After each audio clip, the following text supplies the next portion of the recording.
जय श्री कृष्ण भक्तों, श्रीमद् भागवत महापुराण की भाव यात्रा अष्टम स्कंद के प्रथम अध्याय तक आ पहुंची है। इस अध्याय में मनवंतरों का वर्णन किया गया है। राजा परीक्षित जो गंगा के तट पर निष्ठापूर्वक भगवान के चरित्रों का श्रवण कर रहे हैं, अवगाहन कर रहे हैं।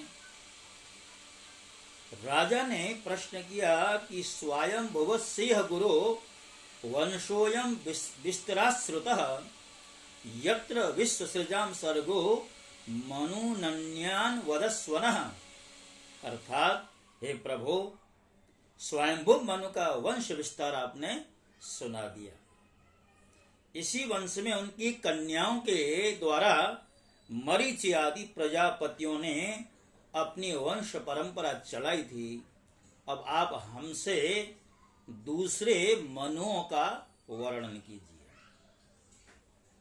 हे ब्रह्मन, ज्ञानी महात्मा जिस जिस मनवंतर में महामहिम भगवान के जिन जिन अवतारों और लीलाओं का वर्णन करते हैं, आप अवश्य हमें सुनाएं।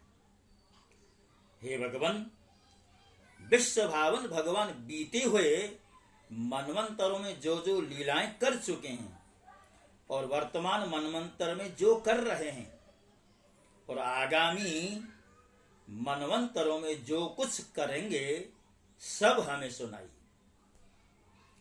सुखदेव जी कहते हैं, राजन, इस कल्प में स्वयंभुव आदि 6 मनवंतर बीत चुके हैं। उनमें से पहले मनवंतर का मैंने वर्णन कर दिया। उसी में देवता आदि की उत्पत्ति हुई थी। स्वयंभू मनु की पुत्री आकुति से यज्ञ पुरुष के रूप में धर्म का उपदेश करने के लिए तथा देवहूति से कपिल के रूप में ज्ञान का उपदेश करने के लिए भगवान ने उनके पुत्र रूप से अवतार ग्रहण किया। हे परीक्षित, भगवान कपिल का वर्णन मैं पहले अर्थात तीसरे स्कंद में कर चुका हूं। अब भगवान यज्ञ पुरुष ने आकुति के गर्भ से अवतार लेकर जो कुछ किया, उसका वर्णन करता हूं।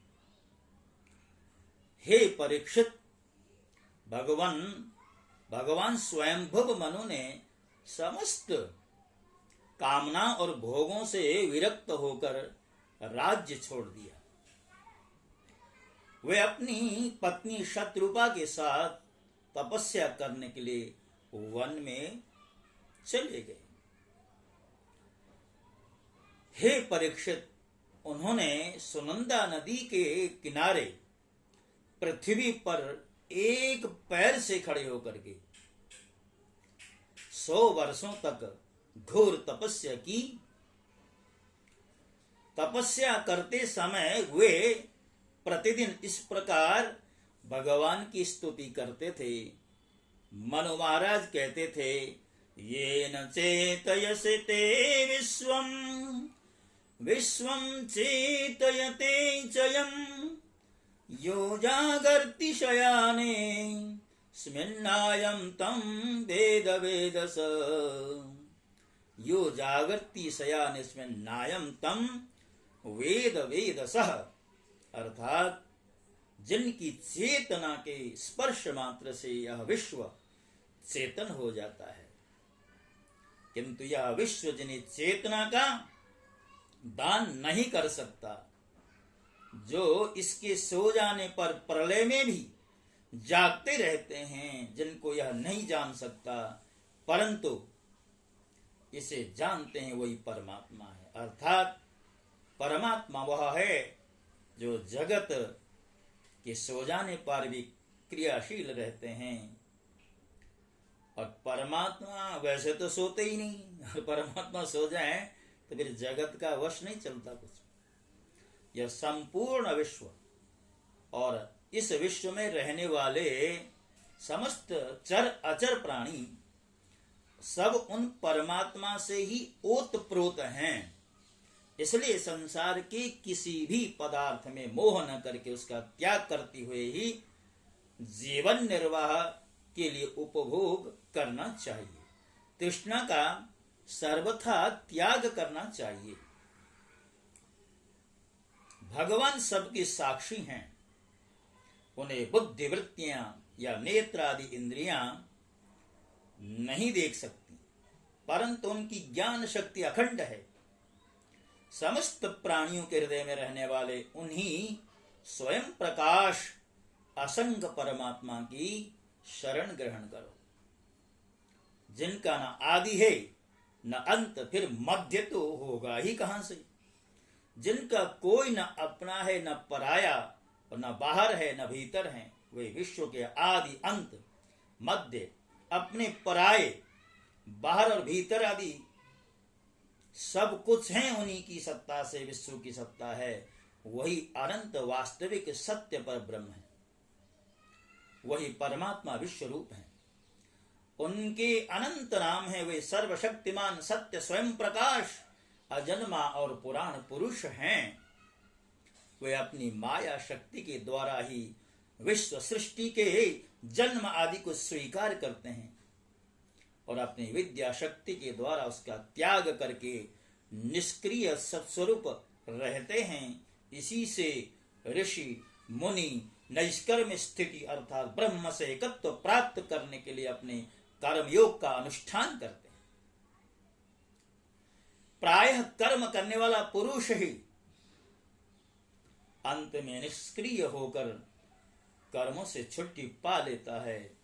यों तो सर्वशक्तिमान भगवान भी कर्म करते हैं, परंतु वे आत्मलाभ से पूर्ण काम होने के कारण उन कर्मों में आसक्त नहीं होते।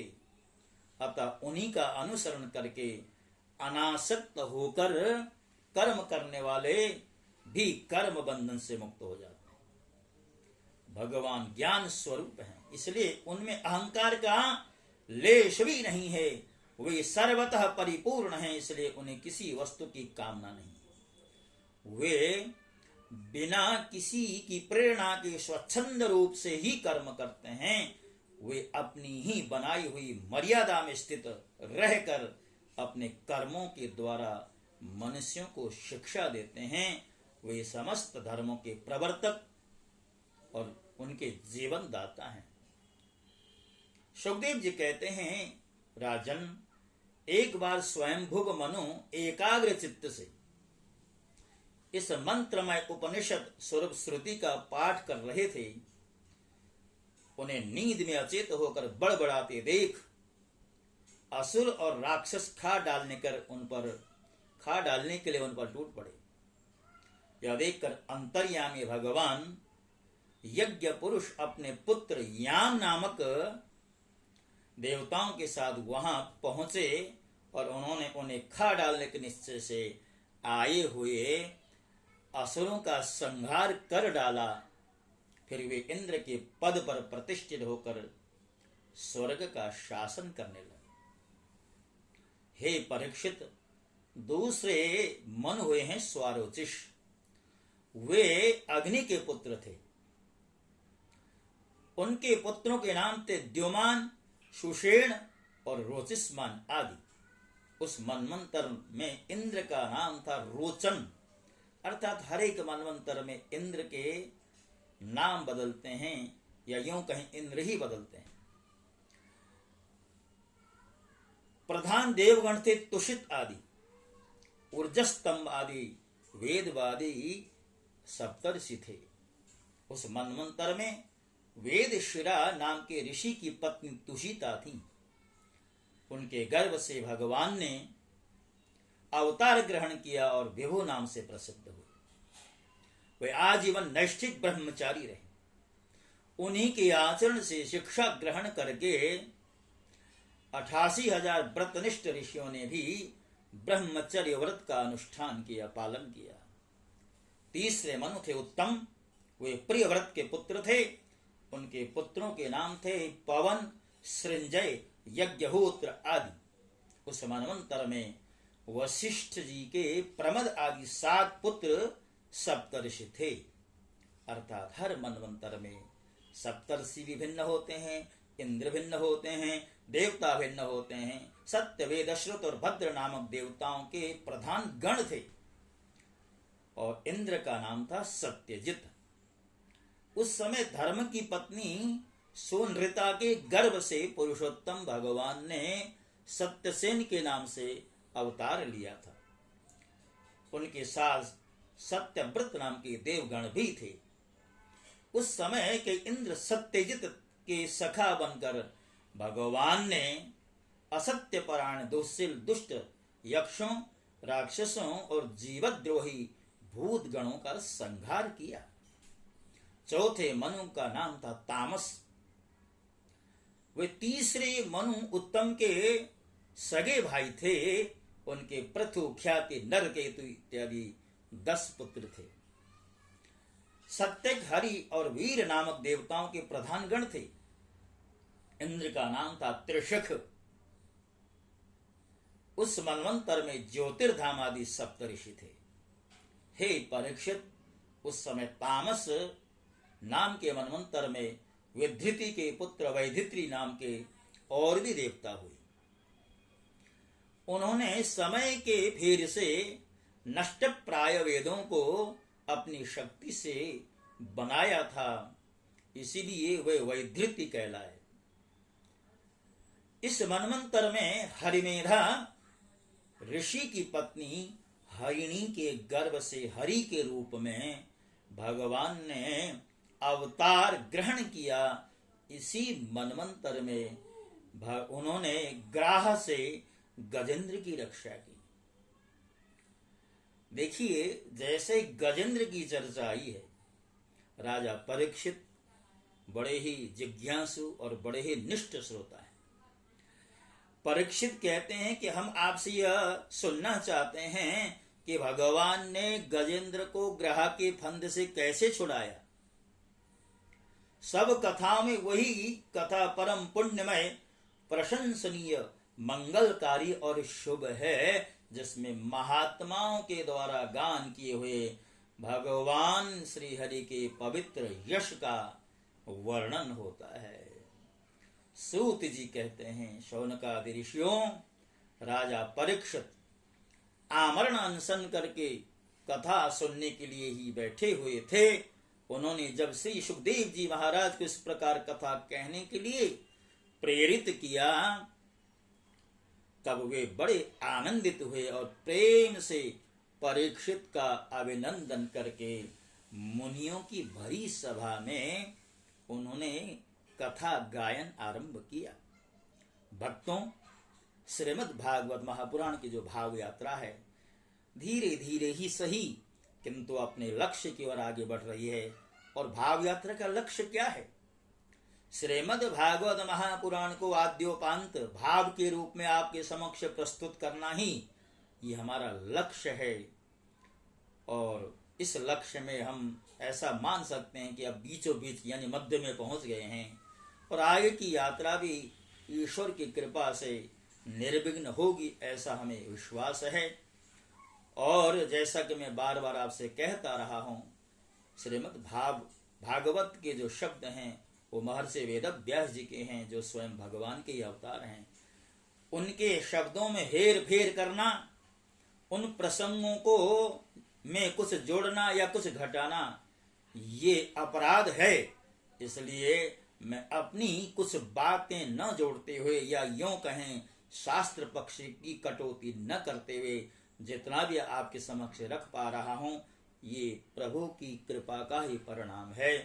आपसे इसी निवेदन के साथ मेरे इस चैनल को आगे बढ़ाएं। और चैनल को बढ़ाने के लिए कोई आर्थिक सहयोग की आवश्यकता नहीं है।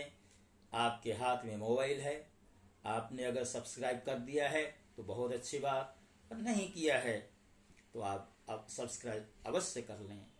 कथा श्रवण करने के बाद आगे बढ़ें ऐसा कृपया न करें, बल्कि सब्सक्राइब करें, लाइक का बटन दबा दें।